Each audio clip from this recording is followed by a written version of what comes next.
Welcome to The Tipping Point. I'm Jimmy Evans, and I've got a great message for you today.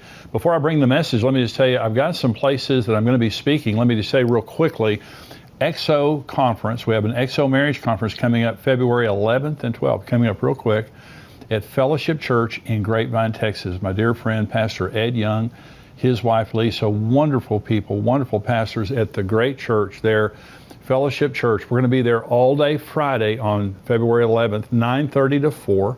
Have speakers all day long, ministering to your marriage. Back that evening, 6:30 to about 9:30. I'll be speaking that morning. I'll be speaking that evening. Also, Saturday, the 12th, from 9 to noon, I'll be speaking again on Saturday morning. We have our top speakers coming in for this conference. This is one of our premier conferences. I'm also speaking that weekend at Fellowship Church at 9:30 and 11:15 on Sunday morning. I would love to have you be there. I'd love to have you come and be a part of that, and you will love Fellowship Church and you'll love the XO Conference. I'm also speaking there at Fellowship Church. This is on February the 16th and 17th, and I'll be speaking there. This is the Creative Church Conference, the C3 Conference 2022. And I'll be speaking on February 17th at 9 a.m., but the whole conference is going to be terrific. Just go on their website there and you'll be able to see, Fellowship Church website, you'll be able to see the conference and sign up for it. We also have our XO Houston Conference coming up February 18th and 19th, and I'll tell you more about that next week, but that's coming up at Grace Church Houston. Pastors Garrett and Andrea Booth, wonderful people there. That's xomarriage.com/conferences, all day Friday till noon on Saturday, the same way. And so I'll also be doing an end time series with Pastor Ed Young at Fellowship Church. It's called When the Levee Breaks. And Pastor Ed will be speaking twice. I'll be speaking twice. I'm speaking on February 27th and March 13th. And if you haven't heard Pastor Ed Young, he's a phenomenal speaker. And he's going to be speaking on the end times, and I will also for that series. And you can go to fellowshipchurch.com to get more information. But we've got a lot of great things coming up. I hope that you'll be able to be a part of some of those events. Now, the message I have for today is called Overcoming Expectations for 2022 and beyond. And when I say overcoming expectations, I mean setting our expectations to overcome the times that we're living in, okay? And this is critically important because of the severity of the times that we're living in. Depression and suicide and mental health problems are an epidemic, and we know that. And so young people are suffering probably more than any other group of people.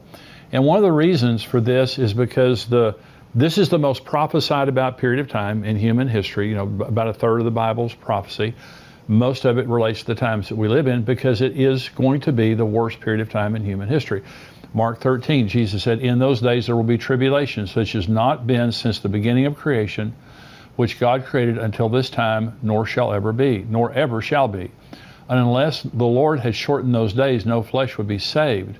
But for the elect's sake, whom he chose, he shortened the days." And that's talking about the tribulation period of time when about 3/4 of the earth's population dies. And Jesus said they'd all died if God hadn't shortened the days. So this is going to be the most severe time in human history. Now, as believers, we're going up in the rapture. We're not going to be here for the tribulation. But listen to what Jesus said in Luke chapter 21. "There will be signs in the sun, moon, and the stars, and on the earth distress of nations with perplexity, the sea and the waves roaring. Men's hearts failing them from fear and the expectation of those things which are coming on the earth, for the powers of the heavens will be shaken." Powers of the heavens will be shaken. That's talking about demonic powers. There's going to be a demonic war that's going on. But Jesus said, men's hearts failing them from fear. The word is phobos in the Greek. It means terror. It means fear. It means terror. It says literally men's hearts failing them. And this is what we're seeing. We're seeing the depression, the mental health problems, the demonic attacks. This is a time that we need to be in Jesus, that we need to have the full armor of God on. I want you to know that Jesus gave us all authority over the power of the devil, that we can overcome him at any point in time, but we have to be equipped. We have to know the battle that we're fighting and understand this isn't just an issue of the world and the nations and the weather and those things. It's an issue of demonic powers being shaken. There's a demonic battle that's going on. And so the way that we think in these days is critically important. Let me say it this way. Wrong expectations in these days can be fatal. Jesus said, men's hearts failing them from fear and the expectation of the things that are coming in the world. But see, the beauty of Bible prophecy is it tells us what's about to happen. So and it's encouraging. When you hear Bible prophecy properly taught, it's going to encourage you. It's going to leave you encouraged. Now, we're all sobered by the days that we're living in, but the times that we're living in are contextualized by end times prophecy. And Jesus said, when you see these things begin to happen, hey, look up. Lift up your head, your redemption draws near. So we're not getting depressed because of the end times. We're getting encouraged because the signs of the times that we're looking at, they show us some very, very specific things. So here's the twofold importance of end time prophecy in our day. And the first is prophecy protects our expectations from fear and doomsday predictions. There's doomsday people out there right and left telling us that COVID, the worst of COVID is coming. I read in the news this morning, there's a new strain of SARS virus that's supposed to be more contagious and more deadly and all that kind of stuff. I just got over the Omicron version of COVID, and it wasn't that bad. But they were saying when it was in Africa on its way to America, this was going to, wipe everybody out, and it's the worst thing ever happened, all that stuff. So if you listen to the doomsdayers, you're just going to get depressed. It could be overwhelming. I mean, it can literally be overwhelming. People are committing suicide because of the expectation of the things that are coming, and they're just overwhelmed with COVID. They're overwhelmed with the economy. They're overwhelmed with the things that are happening in the world, the violence, all the wars and rumors of war that are going on. So let's set our expectations. Okay, let's just in case you haven't just really thought about it, I want you to set your expectations for 2022. Okay, so I want you to set your expectations related to the economy. The economy, the stock market is doing some really crazy stuff right now, and I think it dropped 1,000 points last week in one day, which was the largest drop that it had this earlier in the year, I believe, in history. And so here's what Jesus said about the economy. Again, this is so comforting that Jesus told us these things, as it was in the days of Noah. So it will be also in the days of the Son of Man. They ate, they drank, they married wives, they were given in marriage, until the day that Noah entered the ark and the flood came and destroyed them all. Likewise, also as it was in the days of Lot. They ate, they drank, they bought, they sold, they planted, they built. But on the day that Lot went out of Sodom and Gomorrah, it rained fire and brimstone from heaven to destroy them all. Even so will it be in the day when the Son of Man is revealed. Now, this can't be at the end of the tribulation, okay? Because the earth is a smoldering ruin. 3/4 of the earth's population is dead. No one's buying, no one's selling, no one's marrying, no one's planning a building. It's the end of the world. And so this is a time when Jesus is revealed to the church. This is a period of time when the rapture happens and it's business as usual. There is an economy. So will there be ups and downs in the economy? Yes, but I'm just saying, all the financial doomsdayers and stuff out there, don't listen to them. Jesus Christ told you there's going to be buying and selling. There's going to be an economy. There's going to be planning and building and marrying, giving in marriage. And so those things relate to hope. There's hope for the future. You think there's going to be a future. In other words, in the days of Noah, they thought Noah was a nut and the world would never end. In the days of Lot, they thought that Lot was a nut and that the world would never end. But there was an end. And that God came and took the righteous out, and then he judged the unrighteous. Now listen, for the unrighteous, there won't be an economy. For part of the tribulation, there's going to be an economy. We know the Antichrist is going to rule the world through the mark of the beast and all that kind of stuff. That's during the tribulation. We're not here. But I'm saying, as a Christian, you just need to understand the world is not going to end. There's not going to be the bottom drop out of the economy. The way that many people say there will be. There will be an economy. There may be some bumps and bruises, ups and downs, but there's going to be an economy. The other thing is the tribulation. People telling us we're going to go through the tribulation. This is Jesus, Matthew 24. As it was in the days of Noah so also will be the coming of the Son of Man. For as in the days of Noah before the flood, they were eating and drinking, marrying and giving in marriage until the day that Noah entered the ark, and did not know until the flood came and took them all away. So also will the coming of the Son of Man be. Then 2 men will be in the field. One will be taken, the other left. 2 women will be grinding at the mill. One will be taken, the other left. Watch therefore, for you do not know what hour your Lord is coming. And he's saying there that there's going to be, like the days of Noah before the flood. And in that day, 2 men will be standing in the field, one taken, one left. That's the rapture. That's the selective rapture. This is 1 Thessalonians chapter 1. They themselves declare concerning us what manner of entry we had to you, and how you turned to God from idols to serve the living and true God, and to wait for his Son from heaven, whom he raised from the dead, even Jesus, who delivers us from the wrath to come. So we know that there's going to be an economy, and we know that we're not going through the tribulation. So set your expectation. That's why Jesus said, when you see these things begin to happen, hey, it's all good. Your redemption is drawing near. Here's another thing that we need to set our intentions on, our expectations on. It's the unknown, the future and the unknown. There are many things in my life I just don't know. What's going to happen tomorrow? What's going to happen 6 months from now? I just don't know. I know that Jesus is coming. I know there's going to be an economy. I know I'm not going to go through the tribulation. But here's what Jesus said in Matthew 28. Jesus came and spoke to them, saying, all authority has been given to me in heaven and on earth. Go therefore and make disciples of all the nations, baptizing them in the name of the Father and of the Son and the Holy Spirit, teaching them to observe all things that I have commanded you. And lo, I am with you always, even to the end of the age. Okay, so Jesus is talking about the end here, and he's saying, I've given you authority, I'm giving you a mission, the Great Commission, to go out and make disciples of all the nations, and I will be with you always, even to the end of the age. Okay, and so I may have told this story before, but I'll tell it again. It was about a trip that Karen and I took. I think it was our 35th anniversary, and I had a bad year. I just had a hard year. And I was just kind of waiting for the next shoe to drop. I felt like, all these bad things had been happening. I was just kind of waiting for the next bad thing to happen. And Karen and I were on the plane and on the airplane headed to Hawaii for our anniversary. And Karen reached over and patted me on the hand and said, are you okay? And I said, no, I'm not okay. I said, I just feel like the next shoe's about to drop. I just feel like something else bad's about to happen. And she was real comforting. And I sat there and, kind of looking out the window, and I heard the Lord say this to me. Fear is expecting the devil to move. Faith is expecting God to move. And I think some of you need to hear that word today, is that you get so beat up that you're conditioned that something bad is going to happen, and you actually are expecting something bad to happen. That's the way I was. And the Lord, he completely changed the next year and that trip. That would have been a terrible trip if that wouldn't have happened. But the Lord just told me, Jimmy, fear is expecting something bad to happen. Fear is focusing on the devil. But faith is focusing on God. And what God said to me is, expect me to move. Stop waiting for the devil to move. Expect me to move. Focusing on God. See, I am with you always. He's talking to you. He's talking to you personally. I am with you always, even to the end of the age. See, I don't know what's going to happen tomorrow, but I know God's going to be with me. I don't know all the answers to the unknowns.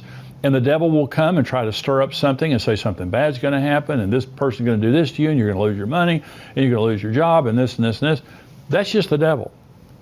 God is going to be with us. Here's what David said in Psalm 23. Yea, though I walk through the valley of the shadow of death, I will fear no evil, for you're with me. Your rod and your staff, they comfort me. This isn't the valley of the shadow of a hangnail or a headache. This is the valley of the shadow of death. And David said, I'm not going to have any fear. You're with me. Okay. Psalm 16. I have set the Lord always before me. Because he is at my right hand, I shall not be moved. I have set the Lord always before me. What that means is everything I see through a God filter. If I see a giant over here, I put God between that giant and me, and I remind myself that God is here. And that giant is not bigger than my God. He may be bigger than me. He's not bigger than my God. Okay, and so fear is reality minus God. It just means I see the giant, I just don't see God. Faith is reality plus God. So when the 12 spies went into the promised land, 10 came back and gave a bad report. And they said, those giants in the promised land are so incredibly big that we're like grasshoppers compared to them. Okay. Joshua and Caleb came out and they said, those people will be our prey. God has removed their protection from them. Here's the difference. The 10 spies looked at the giants and compared the giants to themselves. Never saw God. Joshua and Caleb went in and compared the giants to God. And see, I heard someone say this one time, stop telling God how big your mountains are and start telling your mountains how big your God is. It's just all perspective. This is what I'm saying. Set your expectations for 2022, and I'm saying God is going to be with us.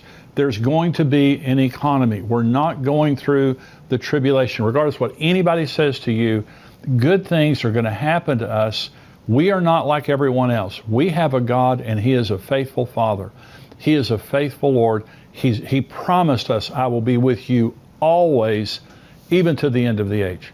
Okay, so we're going to set our expectations. But so prophecy protects us from wrong expectations and doomsdayers. Prophecy also promises us incredible blessings to excite our expectations. See, it's the opposite of just not being full of dread. I should be excited. So let me talk about the marriage supper of the Lamb for just a minute, because this is what's coming up.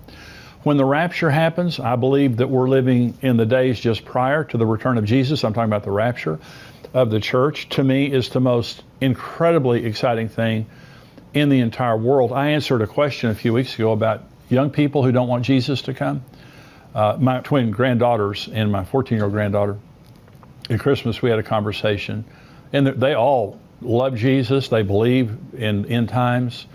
And they said, we wouldn't mind Jesus waiting, for a while. And so we can get married, so we can graduate, so we can have babies. And I think that's completely understandable. I really do. I think I'd be exactly the same way. But I can tell you this, when Jesus comes, we're going to enter into a marriage supper of the Lamb that is the most exquisite event in the universe. And we're going to be there for 7 years, and we're going to see Jesus face to face. And we're going to be in His Father's house, which is the most incredible building described in Revelation 22 and 21 and 22. We're going to be with Jesus for all of eternity. And I can tell you this, no one who sees Jesus' face and no one at that wedding will ever look back to this earth in regret or wanting to go back. Remember Jesus said, remember Lot's wife? When He was talking about the end in Luke 21, He said, remember Lot's wife? Lot's wife fell in love with the world, and her focus was on the world. And the angels came to get Lot and his family out, but she loved the world more than she loved God. And she loved the world more than she loved righteousness. And she turned into a pillar of salt. And Jesus said, remember that woman. This is not her home. This is not part of the reason that we get so upset sometimes thinking about the end is, well, I just got my I just retired. Well, I just had a baby. Well, I just got my degree. Well, I just got this job that I want. We don't live this is not our home. It can never be our home. I mean, even if Jesus doesn't return, we're going to die. I mean, mortality rate's 100%. Everybody's going to die if Jesus tarries. This is just a very temporary place for us. That's our home. And it's incredible. What Jesus describes is incredible. This is John 14, where Jesus is talking to the disciples about marrying them and us. He says, let not your heart be troubled. You believe in God, believe also in me. In my Father's house are many mansions. If it were not so, I would have told you. I go to prepare a place for you. And if I go to prepare a place for you, I will come again and receive you to myself, that where I am, there you may be also. And where I go, you know, and the way you know. Thomas said to him, Lord, we do not know where you are going, and how can we know the way? Jesus said to him, I am the way, the truth, and the life. No one comes to the Father but through me. Now, to the Western mind, when Jesus is talking about in my Father's house are many mansions, to the Western mind, that's just, well, what are you talking about? But to the Jewish mind, they knew exactly what he was talking about. The disciples knew exactly. He's explaining a wedding. And so Jesus said, in my Father's house are many mansions. I go to prepare a place for you. See, in a Jewish wedding, the groom left his father's house with a bride price. And he came to the bride's house and he paid the price for the bride to her parents. And he sat down with a glass of wine with the bride and her parents. They had a glass of wine. This is when they were legally betrothed. They didn't consummate it for about a year, but they were legally betrothed at that point. And the groom would say to the bride, I won't drink of this glass again, this cup again, until I drink it with you in my Father's house. That's what Jesus said to the disciples at the Last Supper. Then the groom went back to his father's house and built a huppah, a place for his bride. And his father had to inspect it. It was typically about a year later. And his father would say, the groom would say, Father, is it time? And the father would say, it's not time. Father, is it time? It's not time. Then he would finally say, Father, is it time? The father would say, it's time. Go get your bride. So the groom and his party would come down the street, typically around midnight, blowing trumpets and yelling, the voice of an archangel, the trumpet of God. This is what 1 Thessalonians 4 says. And they would come down the street. The bride wore her wedding gown to bed. The attendants of the bride wore their wedding clothes to bed. She had to be ready immediately. Okay, this is why Jesus said, "Watch therefore. You don't know what hour he's coming." So she had to be ready. So when he came down the street yelling and everything, she had to get up and get herself ready in just a matter of minutes. And then he took her back to the Father's house. Okay. Now, by the way, the bride's price that Jesus paid for us was his life. And he told the disciples, "I'm going to my Father's house to prepare a place for you. And I'm going to go and I'm going to return." This is the promise of Jesus, that he's going to return. And he said, "I'm going to return and I'm going to take you to myself. I'm going to receive you to myself." That's a very important word. That where I am, you may be also. Listen, Jesus said, 2 men taken. In that day, there will be 2 men standing in a field, one taken, one left. Then John 14, he says, "I'm going to receive you to myself." That's the word paralambano. In both cases, the word taken is the word paralambano. The word receive in John 14 is paralambano. This is receiving us unto himself to be married to him for all of eternity. And I'm saying to you that is the bride. We are the bride of Jesus Christ. That's who you really are. You're not a plumber. You're not a stay-at-home mom. You're not a truck driver. You're not a student. That's not who you really are. That's just a temporary identity you have in this earth. You are really and truly the bride of Jesus Christ. That's who you really are. And the rapture and all of the end times, you really can't understand it unless you understand who you really are. You can't understand it until you understand the program. Here's the program. Jesus came from his Father's house to the earth. He gave his life to save us because God so loved the world. God so loved you that he gave his only begotten Son. Okay, and so Jesus died for his bride. The bride price was his life. And to show you how precious you are, see, you may not feel that special. You may not feel that important. You may feel like something that you've done has disqualified you from God's love. That's why God loves us based on grace and not the things that we've done. I'm telling you right now that God is madly in love with you. He's madly in love with you enough to give the life of his Son. And he's madly in love with you enough to live with you forever and to make you his wife. Okay. In Revelation 19, it talks about the marriage supper of the Lamb has come and his wife has made herself ready. Today we're his bride, but when Jesus comes and we go to the marriage supper of the Lamb, we become his wife. No more sorrow, no more tears, no more death, no more weakness, no more frailty, no more devil. We have authority. We have perfect bodies. We're at home with Jesus. We have a mansion in the Father's house. Can you imagine? The average Jewish groom would spend about a year building the place for his bride. Jesus has been there for 2,000 years. Can you imagine how exquisite the house that we will have in heaven will be? And I'm just saying to you, we have a lot to look forward to. Set your expectations on God. Set your expectations based on what the Bible says, and don't let anything you see on the news talk you out of it.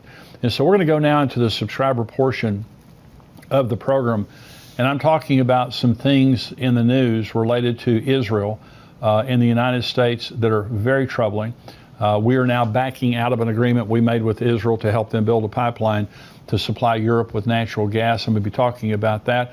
I'm also answering questions if you're a subscriber, stay tuned. That's what's coming up. If you're not a subscriber, hey, listen, just go to endtimes.com, $7 a month, $77 a year. You get the full Tipping Point show. Also, you're able to get all of the things that we send out, videos and articles that come out all week long from our contributors and also from myself. Endtimes.com keeps you educated and encouraged on what's happening in the end times. Endtimes.com, $7 a month, $77.